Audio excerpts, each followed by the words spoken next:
Kentucky's Voice is your home for real news, real people, and real answers.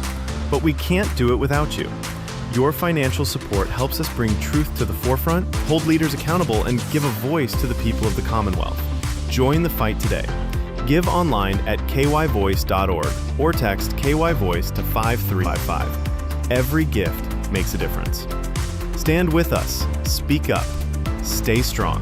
You are Kentucky's voice.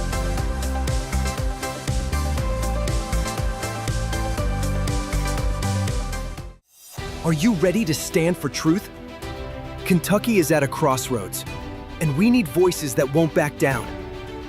This is your moment to rise, speak up, and be part of a movement that's changing the narrative in the Commonwealth. Kentucky's Voice is calling on bold citizen journalists, fearless editors, and those unafraid to speak truth in the public square. Volunteer, intern, contribute. Scan the QR code or visit kyvoice.org to join the fight. This is more than media. This is your moment. You are Kentucky's voice.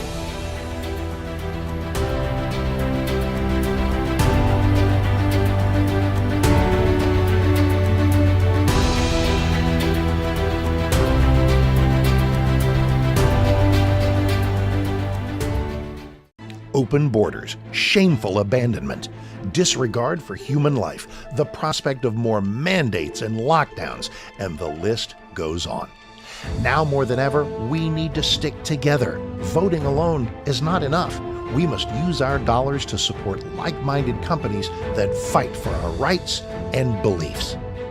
Patriot Mobile is America's only Christian conservative wireless provider who shares your values. Last year, we gave more than $500,000 to conservative causes. With your support, we'll give more than $1.5 million this year. It's time to band together and support companies that truly love America and fight for our freedoms. Will you join us?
Kentucky's Voice is your home for real news, real people, and real answers.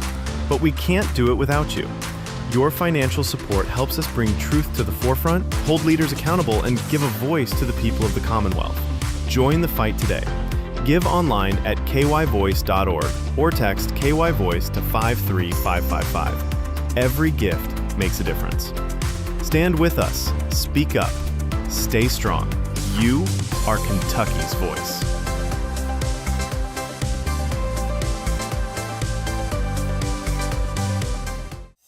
Are you ready to stand for truth?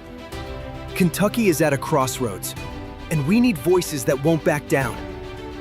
This is your moment to rise, speak up, and be part of a movement that's changing the narrative in the Commonwealth. Kentucky's Voice is calling on bold citizen journalists, fearless editors, and those unafraid to speak truth in the public square. Volunteer, intern, contribute. Scan the QR code or visit kyvoice.org to join the fight. This is more than media. This is your moment. You are Kentucky's voice.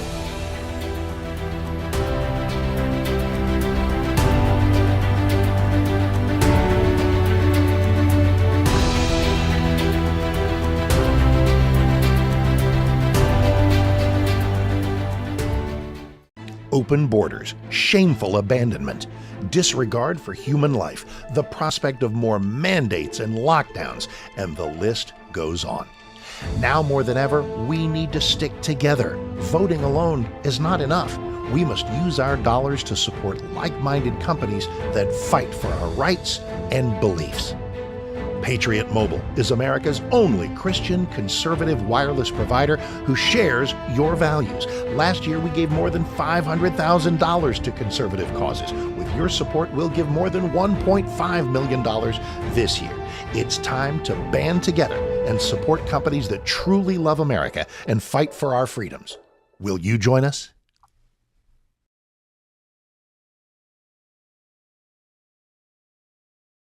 Is Kentucky's Voice Radio, covering the latest state and local issues with Tom Fallbush, Bob Scott, and Jim Waters.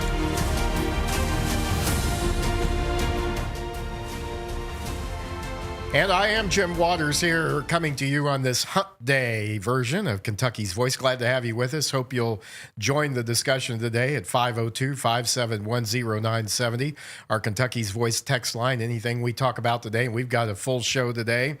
But I do want to talk to you for a moment about this show, and I want to really encourage you to partner with us in a couple of different ways. One is, as I just said, by letting us know your questions and comments. And the longer we do this, the more we do it, I think the better we're getting and the more interesting topics and guests we have. And so this is your chance to weigh in and partner with us on this Kentucky's Voice project, which is the only statewide media source that's claiming to be a conservative, common sense source of news and opinion. That means what we report here, we report from a conservative point of view and a faith-based point of view when that's part of the story, which it often is in our state, in our community. We make no bones about that, to use an overused phrase. We are very open about that, and we very much want you to know that that's what we're doing here. And but we welcome your comments and your contribution. And maybe you don't always agree. That's okay, too. We don't all have to agree on everything. In fact, sometimes it's in the discussion and debate that we can learn from each other as well. But we want your comments, and that's one way to partner with us. And then also contribute to this effort. This is a listener-supported effort, and you can do this very easily. You can text KY Voice to 53555, and that's another way you can partner with us. And I want you to know this is a unique opportunity to build a media powerhouse that's needed here in Kentucky. I mean, where else are you going to turn to that when you turn it on, it's always going to be offering reporting, analysis, and opinion from a conservative point of view. And you might not think this is that important right now. I mean, things are going our way if you're a conservative. You might say, well, Trump's in office. Republicans are in control in Kentucky, except in the governor's office, of course. And that's a reason right there to engage in this effort and in the coming months and years here in Kentucky. You might not think it's needed right now as much, but you're going to think differently before long, I think, because that's the way conservatives tend to do. They tend to wait until things turn left before acting. Right now, conservative populism is on the rise, but there's going to come a time when that pendulum is going to swing back, as it always does the other way. It's been that way throughout our entire history.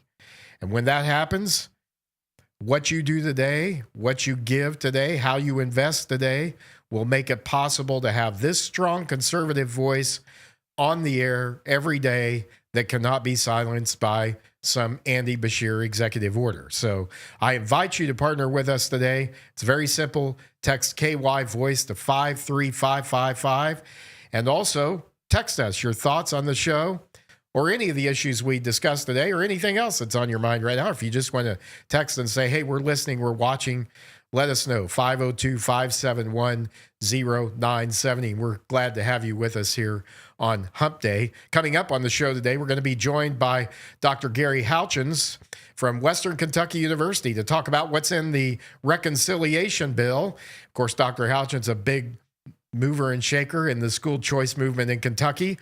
And I'm sorry, it's actually the one big, beautiful bill, guys. But part of that bill, school choice, supporters are going to like, I think. But the question is, will it help us here in Kentucky and the struggles we've had to bring education freedom here? What difference will it make in our state? That's our main concern in our conversation today with Dr. Houchins. And then we're going to look at some comments that the father of a woman who was kidnapped at knife point last week right here in Louisville, forced to drive to the bank and withdraw thousands of dollars for a violent criminal who attacked her and her family. We're going to see what some of his comments were about this and what he has to say about law enforcement here. But first, a story that's got the left in a tizzy, but has real Americans cheering. President Trump's bold move to rename U.S. Navy ships, shifting away from civil rights activists to true war heroes. It's controversial, but it's begun with Defense Secretary Pete Hegseth announcing the Navy would rename the U.S. Navy ships, the U.S. Navy ship Harvey Milk to the U.S. Navy ship Oscar V. Peterson. So back during the Biden years, the Navy started naming ships after folks like Harvey Milk, who was a gay rights activist, and other civil rights figures. Now, don't get me wrong, America's all about freedom, but I think this is the right move because we're not just talking about any ship here. We're talking about our Navy ships that should honor, if possible, if it's possible to honor those who fought and bled and died on the battlefield, then that should take precedent over any political symbol, whatever your politics may be. And that's exactly how President Trump is approaching this. It's not so much a fact either that Harvey Milk was gay, which he was, he served in the Navy, but he came out as gay in his service, but that he aggressively pushed that gay agenda in the faces of Americans. And a lot of people didn't like that, and rightfully so. You know, what you do behind closed doors is your business, but don't try to make me accept it or make me sign on to it. We should be tolerant. We live in a tolerant society, but it doesn't mean I have to get on board with your agenda, okay? And Harvey Milk, though, he wasn't militant, but he was very aggressive, very controversial. And opponents of this move claim that it's appropriate to name a Navy ship after him because he had been in the Navy. Lots of soldiers have been in the Navy. No, the reason that ship was named that by the Biden administration was because he was a gay activist who happened to have served in the Navy. Take away his activism, and what other reason would there be to give him any additional attention? So what the Pentagon is saying is if we're going to name ships after individuals, they should be individuals who accomplish something relevant to what the ship actually does. That should be fairly non-controversial. And so they're renaming this ship after Oscar V. Peterson, who was a World War II hero, a chief petty officer who earned the Medal of Honor posthumously for his bravery during the Battle of the Coral Sea. Oscar Peterson single-handedly closed bulkhead valves while gravely wounded, saving his ship, saving his crew, but lost his life there at the Battle of the Coral Sea in the Pacific at the age of 42. That's the kind of warrior ethos we need. And this is all part of a bigger push to roll back these divisive diversity, equity, and inclusion DEI initiatives in the military that many believe have been weakening our military. It's about Defense Secretary Pete Hegseth's commitment to restore a warrior mentality to our armed forces. It's about putting warfighting first again and moving away from this idea that the military should provide the experiment for every social and cultural fad that comes along, especially since most of those are, let's just be honest, woke. Here's what the Secretary of Defense had to say. Defense Secretary Pete Hegseth says the USNS Harvey Milk will be renamed the Oscar V. Peterson. He says the decision was made to take the politics out of ship naming. We're not renaming the ship to anything political. This is not about political activists, unlike the previous administration. Instead, we're renaming the ship after a United States Navy Congressional Medal of Honor recipient. That's Pete. That's Pete Hegseth. Reports say the Trump administration is eyeing others in the John Lewis class oilers, like those named for Harriet Tubman, Ruth Bader Ginsburg, and Thurgood Marshall. Defense Secretary Pete Hegseth is a real veteran himself. He's leading the charge to, quote, take the politics out of ship naming and refocus on merit and readiness. And President Trump's approach, and he said this when he signed executive orders in the past, he said, I'm committed to meritocracy and to the elimination of race-based and sex-based discrimination within the armed forces of the United States. No individual, no group within our armed forces should be preferred or disadvantaged on the basis of sex, race, ethnicity, color, or creed. That's straight talk from the president who is in the process. We're seeing history being made of rebuilding our military into a great fighting machine. The left is howling, but guess what, folks? Recruitment is up. Recruitment is up. Recruitment had dropped, and now it's up again as the true purpose of the military is being restored. And so is President Trump right? What do you think about this renaming of ships and renaming them in honor of folks who actually fought in battles, who actually paid the price, who made a sacrifice for this country? I think it's a good idea. And not because I necessarily have a problem with activism or people protesting their views, but because it's appropriate for a Navy ship to be named after a Navy warrior. And it's appropriate for you to stay with us here. Dr. Gary Houchins from Western Kentucky University next. An expert on school choice. We'll talk about what's happening in Kentucky and the big, beautiful bill next. Are you ready to stand for truth? Kentucky is at a crossroads, and we need voices that won't back down. This is your moment to rise, speak up, and be part of a movement that's changing the narrative in the Commonwealth. Kentucky's Voice is calling on bold citizen journalists, fearless editors, and those unafraid to speak truth in the public square. Volunteer, intern, contribute. Scan the QR code or visit kyvoice.org to join the fight. This is more than media. This is your moment. You are Kentucky's voice.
Kentucky's Voice Radio, online at kyvoice.org.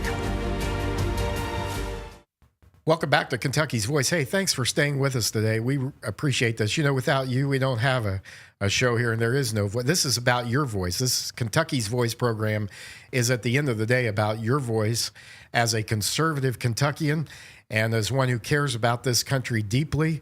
I believe the people watching this, listening to this show, are among those who care the most about what's happening with our country. We want to hear from you. 502-571-0970 is our Kentucky's Voice text line, and you can support this program. Text KY Voice to 53555. And by the way, you're hearing this program live on the radio, and you can see us this afternoon. Hey, you can see my new Kentucky's Voice shirt. How you like that? I can't see it too well a little bit, but we have some cool new shirts here. So thanks to Tom Fallbush for getting that done. But you can tune in at 4 o'clock today on Channel 21 WBNA right here in Louisville to see this program. It will be a repeat, but you hear it live on the radio. So moving on now to our next segment today. You know, it's an understatement to say that the school choice movement in Kentucky has historically faced significant hurdles, positioning the state as really one of the few in the nation without robust options for families seeking alternatives to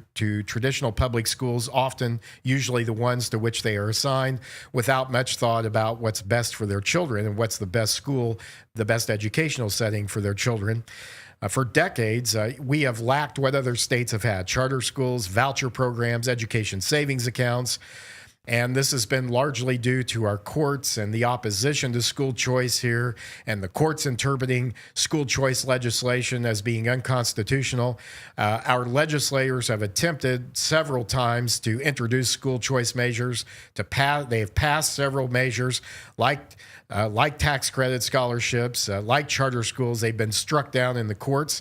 Back in the fall, in November 2024, Kentucky voters considered Constitutional Amendment 2, which would have amended the Constitution to allow the General Assembly to fund education outside of the public school system, which about 48 other states have some form of such program.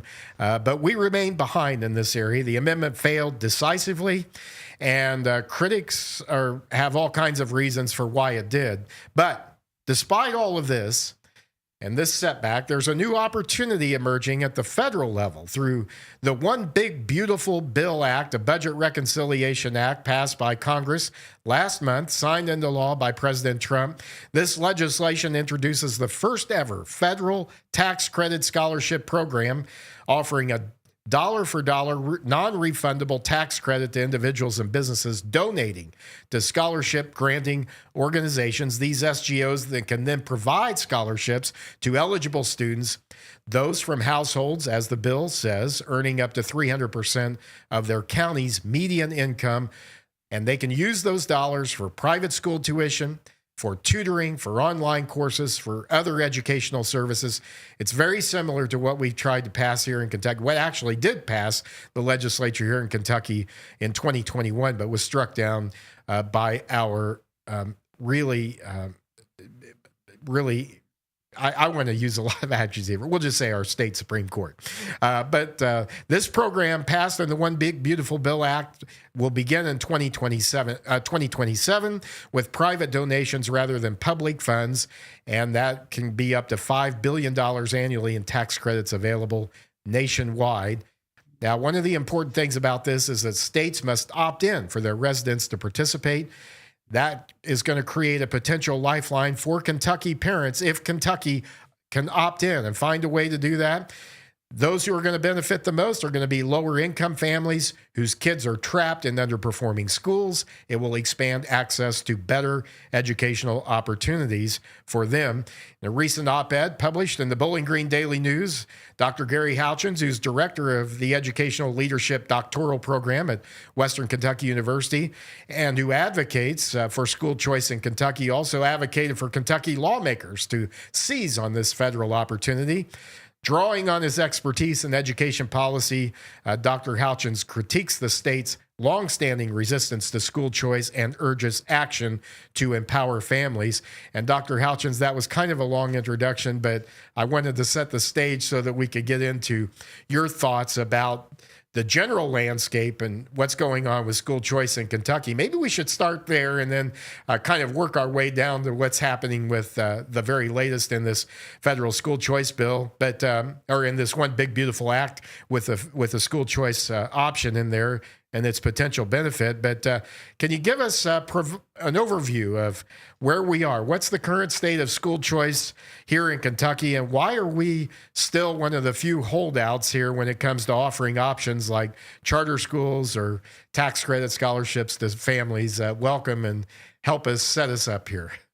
Thanks, Jim. Always good to talk with you about this and other education issues. And as you noted in your introduction, you're absolutely right. Kentucky is severely behind the rest of the nation in terms of giving ordinary families the same kinds of education options that affluent families enjoy every day.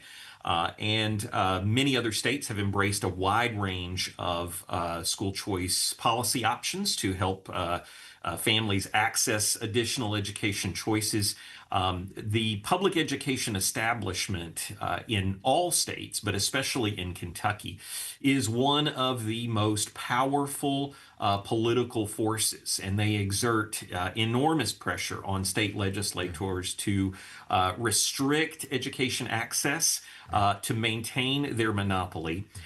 Even in other states that have embraced some level of school choice, those programs are often heavily restricted under law. And of course, in Kentucky, they have been deemed impossible to consider by the state Supreme Court, as you noted in their assessment of our most recent school choice legislation. The Kentucky State Supreme Court issued what I believe was an extremely biased and flawed legal opinion, interpreting the state's constitution as banning all forms of school choice. We don't think that's accurate, but nevertheless, they're the state Supreme Court. And that backed us into the corner of having to try to amend the Constitution on last year's ballot, an effort that was unsuccessful. We can talk about some of the reasons why that was likely the case. But right now, the federal government has thrown us a lifeline through this one big beautiful budget reconciliation act that the public education establishment can't stop Kentuckians from participating in, as long as our state legislature will take action to make sure we can participate. Yeah, and when you talk about the education establishment, you're talking about, who are we talking about? Yeah, well, we're talking about basically the public school districts of Kentucky. We're talking about the state teachers union, and we're especially talking about the state school superintendents. And they exert, of course, enormous influence over ordinary rank and file classroom teachers. And when you talk about school choice to ordinary classroom teachers, typically there's a lot of openness to the concept and to the idea.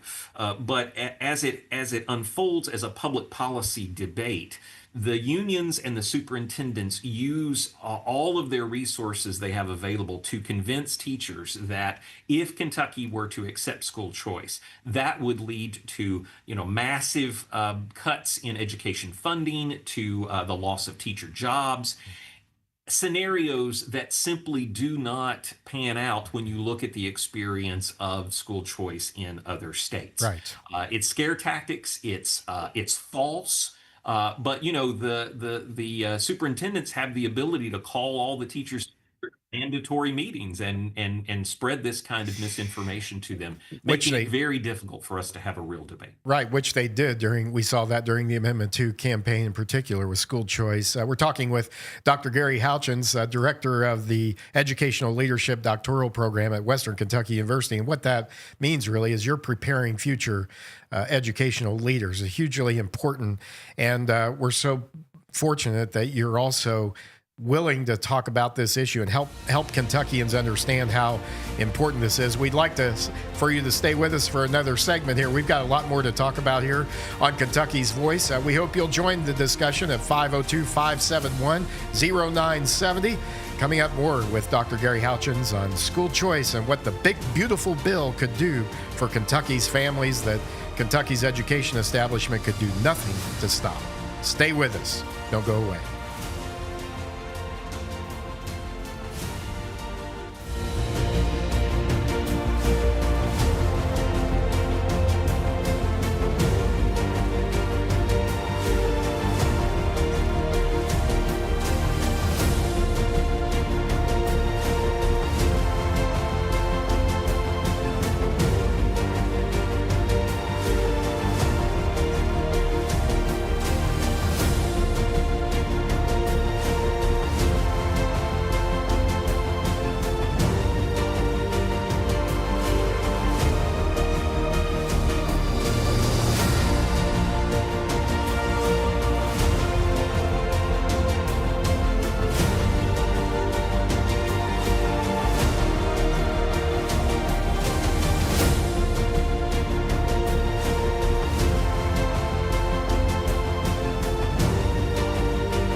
back to Kentucky's Voice Radio online at kyvoice.org.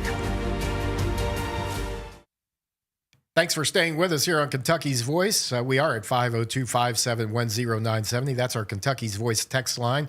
Love to hear from you. What do you think about the renaming of the U.S. Navy ships? And what do you think about the possibility that the big, beautiful bill could end up providing Kentucky families with something that the entire education establishment here in Kentucky is opposed, and there's nothing they could do about it? We'd love to hear from you, 502-571-0970.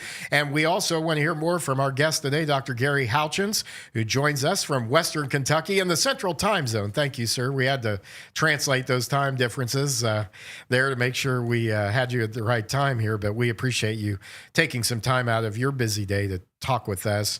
And you've done an op-ed recently on how the Kentucky's leaders should take advantage of this scholarship tax credit opportunity, if you will, in the big, beautiful bill to give Kentucky families what they've been denied and what families in most other states have, and that is an opportunity to choose a better education for their children. Talk a little bit about how this federal program would work, if you can help us understand who would qualify, how it would work. I know these scholarship granting organizations, we're going to have to, I think, have some of those in order for this to work. So maybe give us some of the nuts and bolts so that parents who are going to be interested in this can really grab a hold of this. Yeah, so it's a generous scholarship program.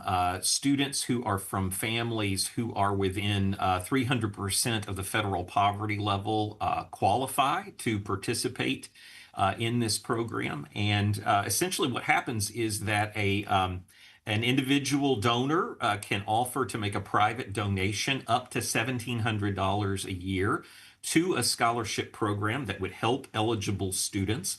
And they get a credit back on their federal tax bill. And so, folks often have the opportunity to do something good in the world, and they can either make that donation to a worthy student who needs help accessing a new education option, or they can give it to the federal government, who will decide, in their infinite wisdom, how to use that. And so this just gives you an opportunity to make a donation that will help students. The donor cannot designate that to a particular student, but they can designate it for an individual school. And so this just creates an opportunity for us to have more privately funded scholarship programs that will help students. And there'll be these independent scholarship granting organizations that will sort of be the go-between between the donors and the schools, who will make sure that the students who have applied for scholarships are eligible, and who will help distribute those funds according to need. Yeah. And so it's just a great plan that uses private money to give families more education options, and Kentuckians certainly deserve that. More than 20 other states have similar programs, and so there's absolutely no reason why Kentucky shouldn't have this too.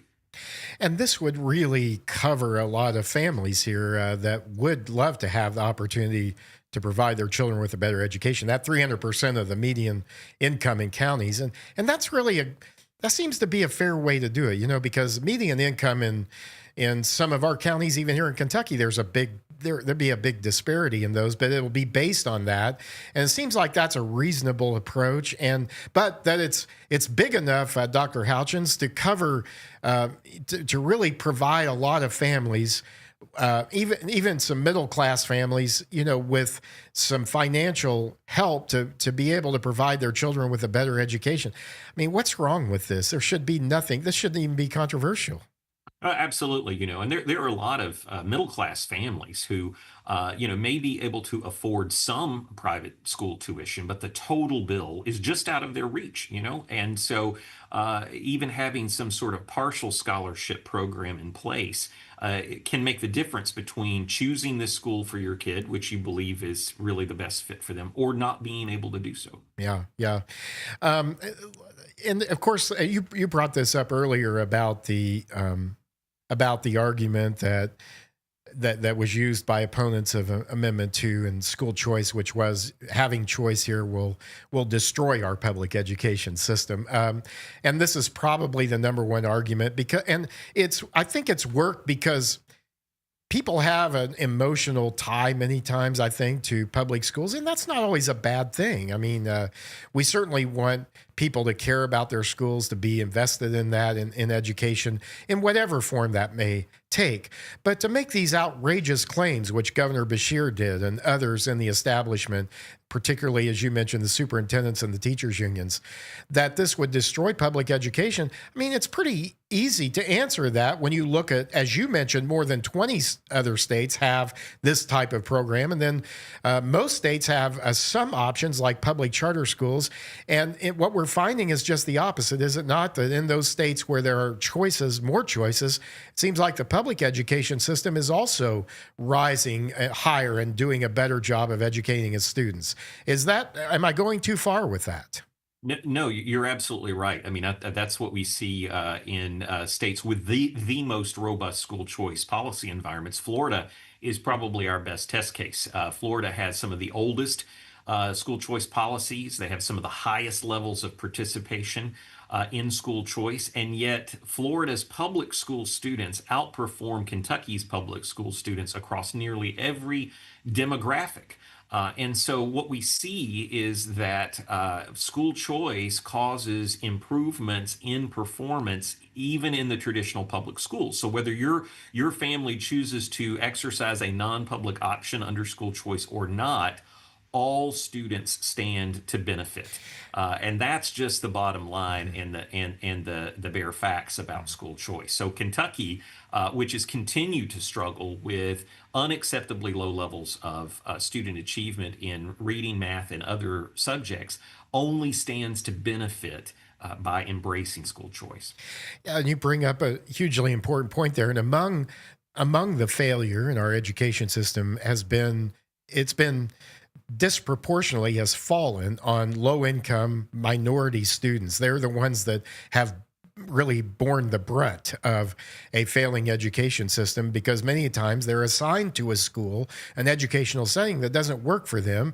And if you're wealthy and if you have means, you can have school choice you can send your child and pay that tuition to a private school without assistance. But if you're not in that position, I think it comes down to a moral responsibility to do what we can to provide, especially those who are already disadvantaged with opportunities. Isn't this what school choice really shines in those areas? Absolutely, and as you noted, parents who have access to resources already have school choice. Right here in Kentucky, there's plenty of school Right. choice if parents have the means to pay for private tuition or to buy a home in the school district that they desire for their children to live in. But if you are not of that level of means, then you are basically left taking whatever the local public schools give you, and that works for many students. But for some, it doesn't, and it should be up to the individual parent, not a politician, to decide what's the best education fit for each child. And it shouldn't even be up to a superintendent or a teachers union boss or a governor, as you said, a politician. Talking with Dr. Gary Houchins, who runs the Educational Leadership Doctoral Program at Western Kentucky University, and who's been just such an articulate and important leader in this movement for school choice. Dr. Houchins, just for a moment, we don't have much time left, but during the last session, the legislature did act to protect a school choice option here in Kentucky in terms of the Kentucky Virtual Academy, which the state Board of Education tried to sneak through a regulation that would have pretty much immediately shut the school down, which now has over 3,000 students. And the legislature said, we're going to give this school some more time to demonstrate their ability to provide a strong education for their children, many of whom are making that change to a different school because where they were wasn't working for them. Is this an important decision? And what do you think about this decision by the legislature? Yeah, I think it was a great decision on their part to protect what is really an exciting and innovative educational approach. What virtual education does, with all of its potential problems, is that it gives a vast number of students access to education options that aren't limited by geography. And that's exactly what was happening with the Kentucky Virtual Academy, is that they were serving students from all across the state whose parents had deemed that they were not getting the education that they needed in their assigned public school. And of course, school districts that think that they own those students were upset about this new form of competition and exerted pressure, I believe, on the State Department of Education to try to restrict that school's activities. The legislature very wisely stepped in and said, no, we're going to give them the opportunity to continue to do what they're doing. And in time, we'll see if the Kentucky Virtual Academy is going to be a success for many of these students or not. Right now, it should be up to the parents of those students to decide what's the best educational fit for them. We've just got a minute left, but some cynical people have said, well, people are just taking advantage of this, parents, because they don't want to bear the consequences of truancy in their district, things like that. What are your thoughts about that?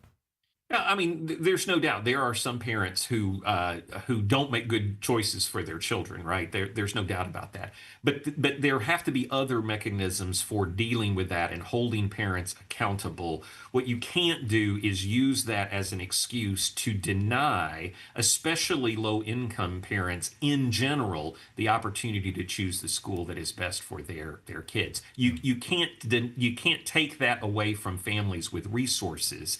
Anyway, they already have that freedom. We shouldn't be able to take that away from low-income families either. Well, Dr. Gary Houchins, how fast has this gone by? Thank you for being with us today. I hope we can see some more opportunities for public school choice in the days ahead and the years ahead with our legislature. And I think they've done a great job working with what they have. We need the courts to come along now. But the federal school choice bill won't depend on our state Supreme Court. Thank you, Dr. Houchins. Have a great day. Stay with us here on Kentucky's Voice. We'll be back with our final segment. The father of a Louisville woman abducted from her home is speaking out. Kentucky's Voice is your home for real news, real people, and real answers. But we can't do it without you.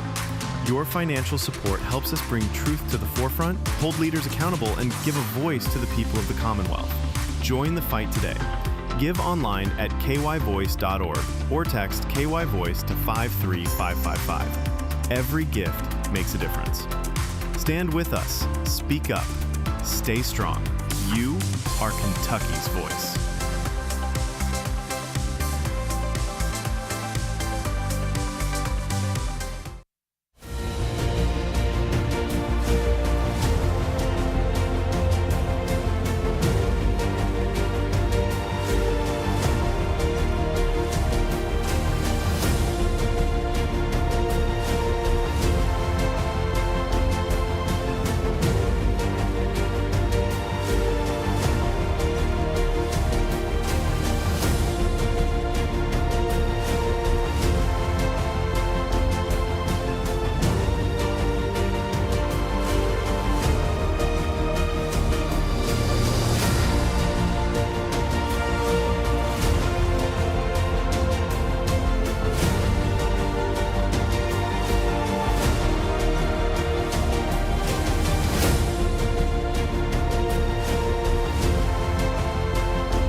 Kentucky's Voice Radio, online at kyvoice.org. 502-571-0970. What do you think? Should Kentucky's parents have options when it comes to where they educate their children? If a school's not working for a child, shouldn't a parent have the right to find the school that will work for them and prepare them for the future? Otherwise, what will the consequences be?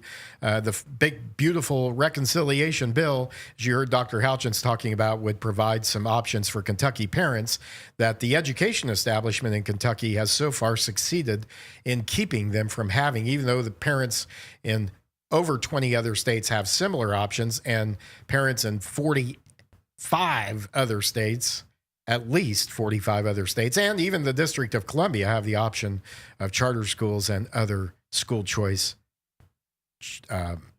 alternatives as well. So want to hear what you think about that. Turning now in our final segment here on Kentucky's Voice, and thanks for staying with us today. We're here every day from 11 a.m. to noon every weekday.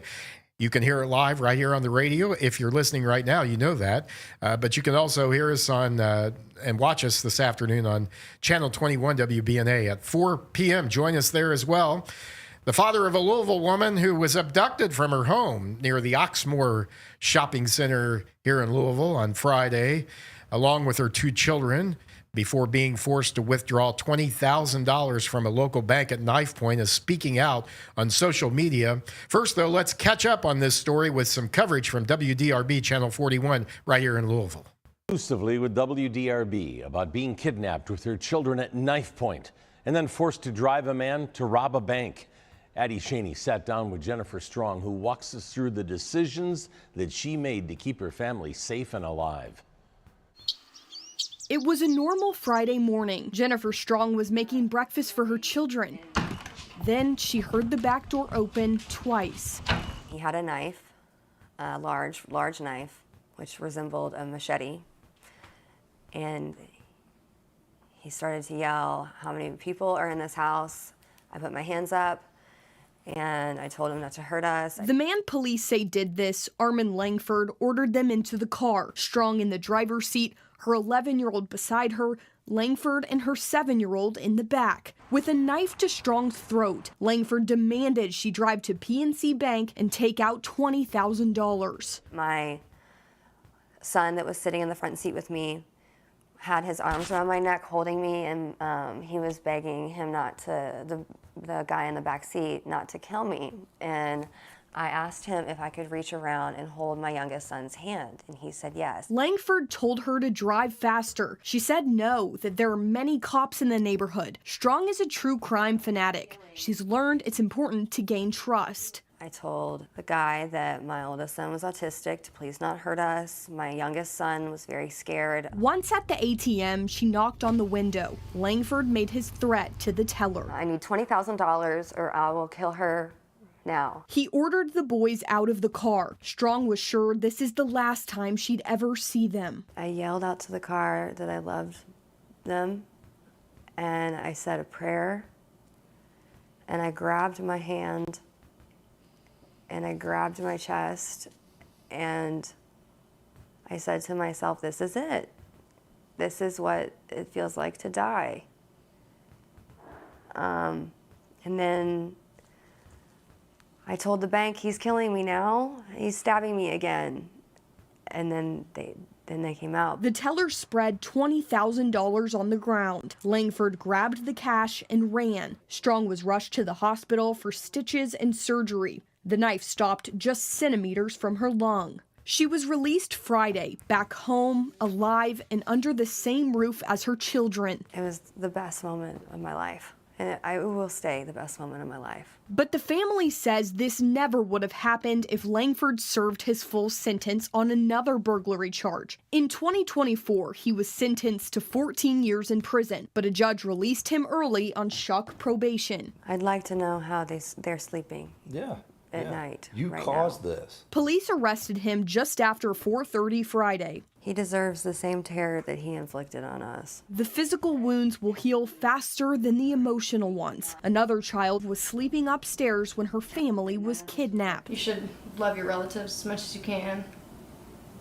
Never something I thought would ever happen. Jennifer's husband, Brandon, wasn't home. That's what I'm kind of losing sleep about, is me not being here. They've already gotten rid of the car used in the crime because the family is too traumatized to get in it. The very next day, her son turned 8, a birthday marked not by the gifts, but by the blessing that everyone was there to watch him blow out the candles. Every day is a blessing, and take nothing for granted. Addie Shaney, WDRB News.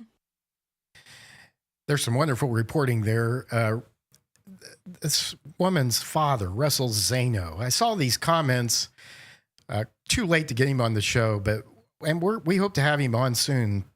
But I wanted to share some of these comments he made in a Facebook post about this incident and about the law enforcement community here in Louisville as part of that. And that's the reason I went through that today because, first of all, just the horrific nature of this story and what kind of an animal does this to a mother and invades her home, threatens to kill her, really has her believing this is it for her and her children. And the guy who, if he had served the sentence that he was given previously, wouldn't have been out to do this, apparently. And so, that's another example. Sometimes, folks, it's not that we need tougher sentences or longer sentences. It's that we just need to enforce the laws we already have on the books. And we don't need some woke, left-wing, feel-good, warm and fuzzy judge letting a violent criminal out naively on the street without considering what the consequences of that might be to the community. And here we have a major population area here. We're talking about right in the city, right near a major shopping area. And, but this woman's father, Russell Zano, who's apparently a Vietnam veteran and haven't had a chance to speak with him yet, but this is on his profile on Facebook. He was a U.S. Army sergeant and advisor in Vietnam. He's an attorney here in Louisville. He graduated from the U of L Brandeis School of Law right here, one of us in Louisville, Kentucky. And he just wrote some comments that I wanted to share, at least some of these. He said, "We all too often hear stories of our police committing acts of unnecessary violence against the public. But there's another story that needs to be told and shared, showing the humanity of these men and women in times of extreme stress. This past Thursday morning began at my daughter's home, as most days her husband had left for work. And he tells the story about how his grandsons, 7 and 11, were goofing off, playing around like young kids do. He said, my daughter heard the door open, a man masked, carrying a machete, rushed into the home, and he told the story. It was terrifying. He says, during these moments of chaos, the bank staff did all they could to keep everyone calm and cared for. They stayed with my grandsons as EMS raced my daughter to University Hospital for surgery. Their dad was called, and he raced to the bank to pick up the boys who were being cared for by police officers and bank staff. A nurse at the hospital called me and my wife. She stayed at the hospital during surgery, supported by her coworkers, while the boys were dropped off with me so their dad could meet detectives at the house and bank. You know, all these things happen when something like this happens. There's a whole row of dominoes that falls in terms of the impact it has on a family or on an individual or on their lives. He says, thank God my daughter's injuries were relatively minor and she was able to come home to our home and rest and recover with us and the boys. Now I get to the Louisville Police Department, Robbery Division, St. Matthews Police, and others who move quickly, efficiently, and professionally to catch this evil, evil man. I first met several of them that evening at the processing area downtown where my daughter's car had been sent. They were eminently polite, clearly as upset about the trauma inflicted on my family as I was, and I couldn't thank them enough for all they did. But there's more. He said the next day, many, many kids and parents were at my daughter's home to celebrate my grandson's 8th birthday, to bring some necessary joy following such a harrowing experience. And some of the first to arrive were a large number of the police officers and detectives who had performed so magnificently. They had with them a large basket of police badges, challenge tokens, police stuffed bears and dogs, and more than a few gift cards. They stayed for quite a while, and later that evening, 2 police carts drove to the home with lights flashing for the boys to climb on and explore. I will be forever grateful for their service and humanity. It will be a long road for them to recover from the trauma of that terrible day, but I will always make a point to thank any police officer I see for their service. I would ask you to do the same. Please share. And that's Russell Zabo. If you want to get on Facebook, it's ZAIBO. And I want to thank you for your wonderful post. And we pray for a speedy recovery and healing of the trauma experienced by your daughter and grandchildren. And now, off of the Kentucky's Voice text line about this story at 502-571-0970, this animal who was let out and allowed to do these kinds of things, and really terrible. I mean, to realize that he had not served a full sentence for another crime he had committed. And this one texter says that the judges are not held accountable when this happens.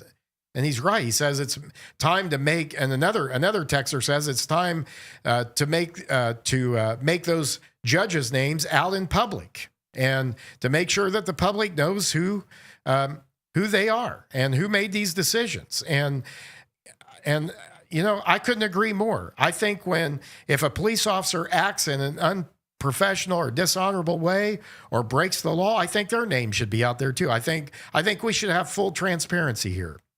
But when a judge makes a decision like this that has such a big impact on a family like this, and almost leads to death, destruction of a family, certainly their names need to be out there for the next election, because these folks are elected. And it's time for you, the voters in Louisville, to find out a little more about who you're electing to every one of these positions, whether it's judges, whether it's school board members, whether it's Metro Council members, whoever it is. You need to know who you're electing and what their performance is and what their record is. And I think we need to have that for law enforcement, but we also need to have it for judges who let these criminals out on the streets. Let's enforce the law we have. We don't need more laws. We need to enforce the ones we have and make sure they're working. Thanks for joining us today. That's all the time we have here on Kentucky's Voice. Jim Waters, talk to you soon. God bless. Have a great rest of the day.